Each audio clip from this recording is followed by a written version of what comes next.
నమస్కారం.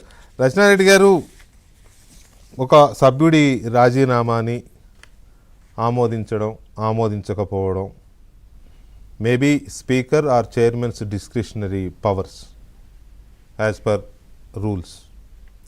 కానీ Shrimant Balasaheb Patil versus Karnataka legislative assembly కేసులో సుప్రీంకోర్టు ఇచ్చిన జడ్జిమెంట్, ఆఫ్ కోర్స్ మీరు లాయర్, మీకు నేను చెప్పవసరం లేదు. A member of the legislature is vested with the sole prerogative to determine whether or not to continue in his office. అది ఆ సభ్యుడి యొక్క పూర్తి ఇష్టం. A member who seeks to resign cannot be compelled to continue in office. Cannot to compel. yes బలవంతం చేయొద్దు, నువ్వు వెళ్ళిపోతానంటే ఉండు ఉండు అని బలవంతం చేయొద్దు. బహుశా ఇవాళ జరిగింది అదే అనుకుంటా. A resignation is required to be accepted by the speaker or the chairman as the case may be. So ఈ ఓవరాల్ ఇదంతా చూసినప్పుడు ఆవిడ 5 నెలల క్రితం రిజిగ్నేషన్ ఇచ్చారండి. అవునండి. As per my best of my knowledge, వాళ్ళు ఇక్కడ మన వాళ్ళు చెప్తున్న దాని ప్రకారం కూడా ఆమె సింగిల్ లైన్లోనే ఇచ్చారు, నో డీవియేషన్స్ వర్ దేర్ కదా. అలాంటప్పుడు ఆపి ఇవాళ ఆమెకు మాట్లాడే అవకాశం వచ్చింది. ఆ రోజు యాక్సెప్ట్ చేసి ఉంటే ఇది రాదు. ఇవాళ ఏం మాట్లాడారు అనేది అది సెకండరీ. అసలు ఈ అవకాశం వచ్చేదాకా ఎందుకు వచ్చిందనే దాని మీద మీ అబ్జర్వేషన్ ఏంటి? అయితే సార్, మీరు ఇక్కడ 2 డిస్క్రిషన్స్ గురించి మాట్లాడారు. I disagree with you respectfully on that. Please. Discretion only disqualification decide చేసే దాని మీద ఉంటది. ఓకే. డిస్క్వాలిఫికేషన్ అంటే ఇప్పుడు ఉన్న వాళ్ళు సెలెక్టివ్లీ ఇద్దరిని లేదు వీళ్ళు ఇది చేయలేరు, కండువా ఇంకా ఫోటోలు పనికిరావు, తర్వాత చూసుకుందాం, మెయిన్ వాళ్ళ వైపు ఇంకా స్పీకర్ వెళ్ళలేరు after Supreme Court direction also. Disqualification ఇయాలనా వద్దా 2 జ్యుడిషియల్ రివ్యూకి పరిమితిలోనే ఉంటాయి. అది స్పీకర్ లేకపోతే ఇక్కడ chairman discretion.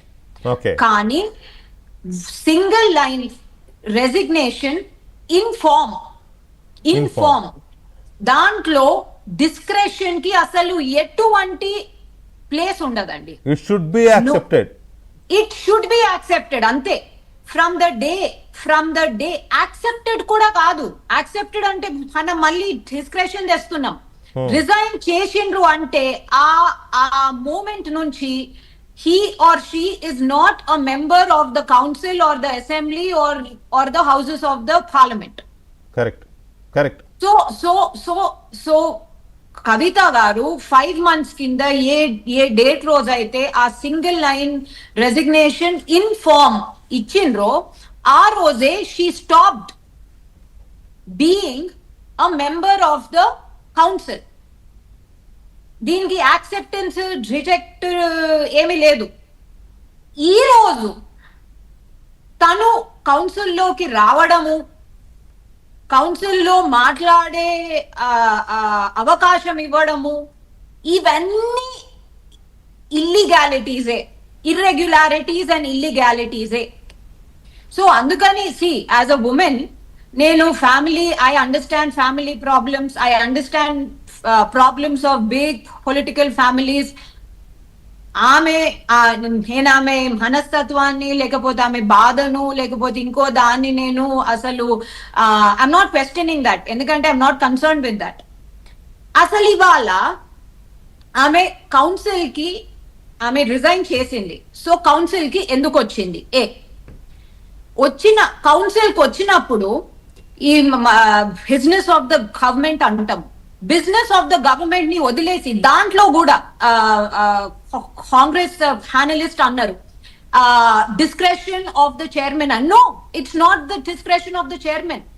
The chairman or the speaker of the assembly has to and absolutely has to only talk or allow debates and discussions and question and answers about business of the house. Ante council అయినా assembly అయినా ఏ house అయినా మన family private లాండ్రీనో లేకపోతే కాంట్రవర్సీసో discuss చేసే place కాదు. So అందుకని although నేను కవిత గారు ఎక్కడి నుంచి వస్తున్నారు అంటే ఆమె మెంటల్ ఆర్ ఎమోషనల్ స్టేటస్ గురించి నేను మాట్లాడదలుచుకోలేను. బట్ ఆమెకు కావాల్సుకొని ఆ కౌన్సిల్ లోకి రానిచ్చి ఈ అవకాశం ఇవ్వడము lock stock and barrel. It's been completely scripted and screen played by the Congress party. Yeah absolutely. ఎందుకంటే వీళ్ళకు పాలమూరు రంగారెడ్డి ఇరిగేషన్ ప్రాజెక్ట్స్ నుంచి ఈ హోలీ స్టార్ట్ అయింది. I been following the assembly for some time in the last few days, not all days but few days. Irrigation projects మీద రేవంత్ రెడ్డి గారు అనుకుంటా ఇష్టం వచ్చినట్టు మాట్లాడడము, ఇష్టం వచ్చినట్టు అబ్యూజివ్ లాంగ్వేజ్ లో మాట్లాడడము. ఆ abusive language Telugu media, Hindi media, English media అంతా నేషనల్ మీడియా కవర్ చేయడము.